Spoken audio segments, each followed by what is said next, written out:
Hoy vamos a hablar de las brigadas internacionales. Durante la Guerra de España, entre 35 y 54.000 hombres y mujeres de 53 países diferentes, agrupados en las brigadas internacionales, acudieron a España en auxilio del gobierno de la Segunda República. Nunca en la historia se ha producido un caso tan extraordinario de solidaridad internacional. Aquellos jóvenes vinieron dispuestos a dar su vida para ayudar al pueblo español, cuyos derechos y libertades estaban amenazadas por el fascismo, tanto español como europeo.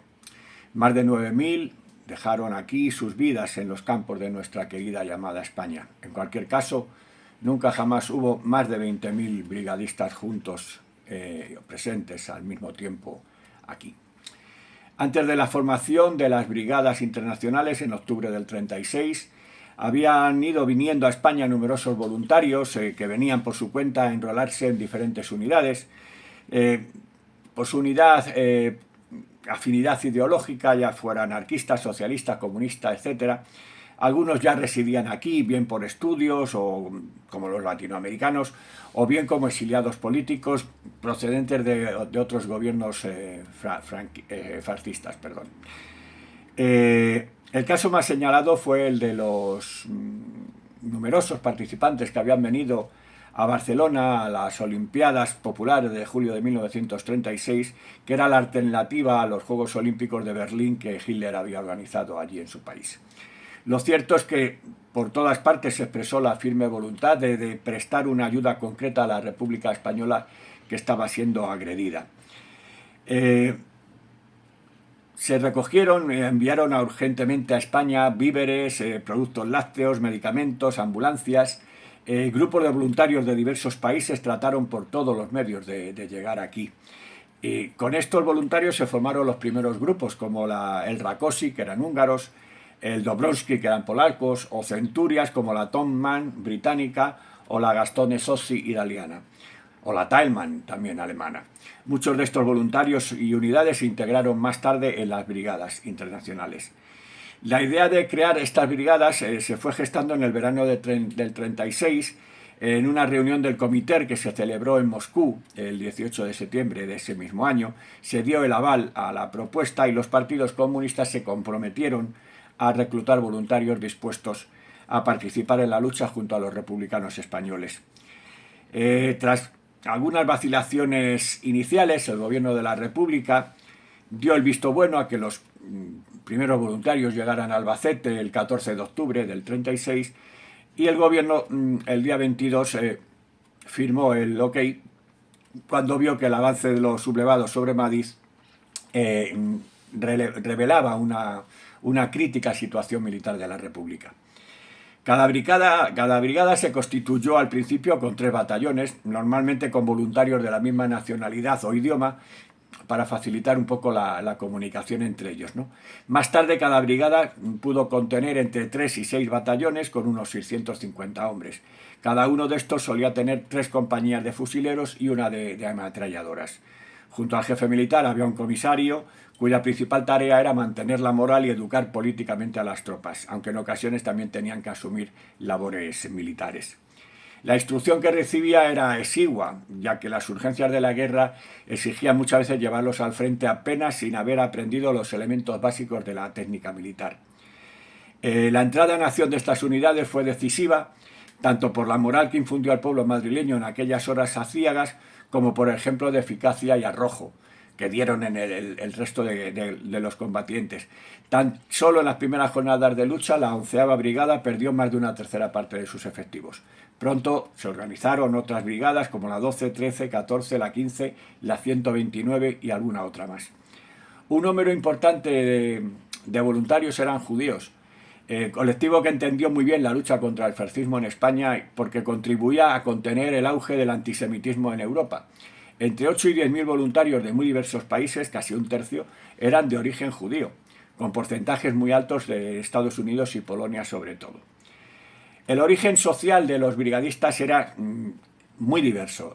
Si bien predominaban los trabajadores manuales, también hubo militares en activo retirados, veteranos de la Primera Guerra Mundial, campesinos, estudiantes, profesionales, sindicalistas, mineros de Europa Central o del Reino Unido, estibadores, cargadores de los principales puertos europeos, médicos, enfermeras. En general construyeron una fuerza voluntaria fuertemente comprometida con sus ideales. En España se concretaron en el objetivo de frenar el ascenso del fascismo.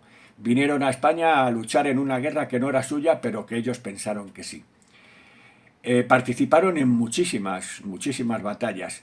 La primera, lógicamente, era la defensa de Madrid en noviembre del 36, tanto en los combates de la Casa Campo, que fue la 11 Brigada, como la Ciudad Universitaria, la 11 y la 12, jugaron un papel muy importante.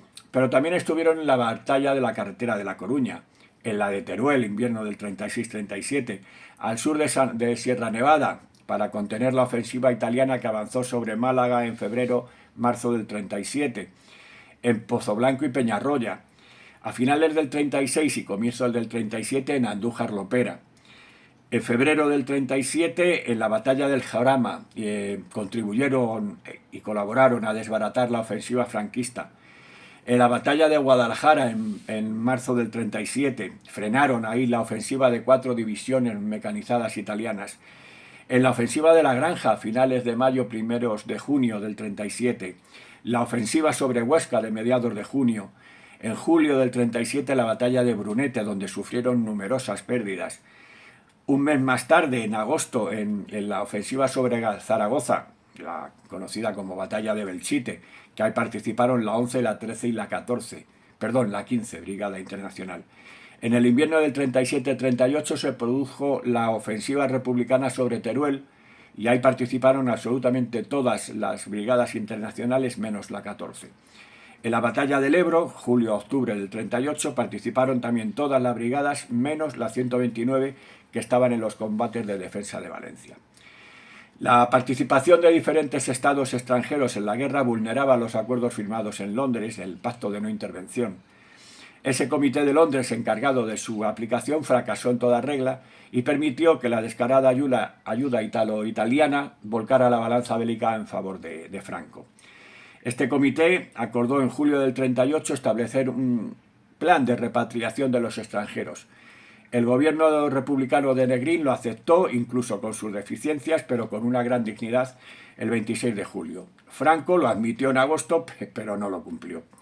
Hasta más allá del final de la guerra siguieron en España las tropas italianas y alemanas. El 28 de octubre, finalmente, el pueblo de Barcelona les rindió un emotivo homenaje como despedida a esos bravos voluntarios. De todos es conocida las palabras de Dolores Ibarruri, pasionaria, las que pronunció y donde pronunció uno de los más emotivos discursos de la historia. Madres, cuando los años pasen y las heridas de la guerra se vayan restañando, cuando el recuerdo de estos días dolorosos y sangrientos se esfume en un presente de libertad, de paz y de bienestar, hablad a vuestros hijos, habladles de estos hombres de las brigadas internacionales, contadles cómo, atravesando mares y montañas, llegaron a vuestra patria, como cruzados de la libertad, a luchar y a morir por la libertad y la independencia de España. Amenazados por el fascismo alemán e italiano, lo abandonaron todo. Cariños, patria, hogar, fortuna, madre, mujer, hermanos, hijos, y vinieron a nosotros a decirnos: aquí estamos, vuestra causa, la causa de España es nuestra misma causa, es la causa común de toda la humanidad avanzada y progresista. No os olvidaremos y cuando el olvido de la paz florezca, entrelazado con los laureles de la victoria de la República Española, volved. Os leo en comentarios.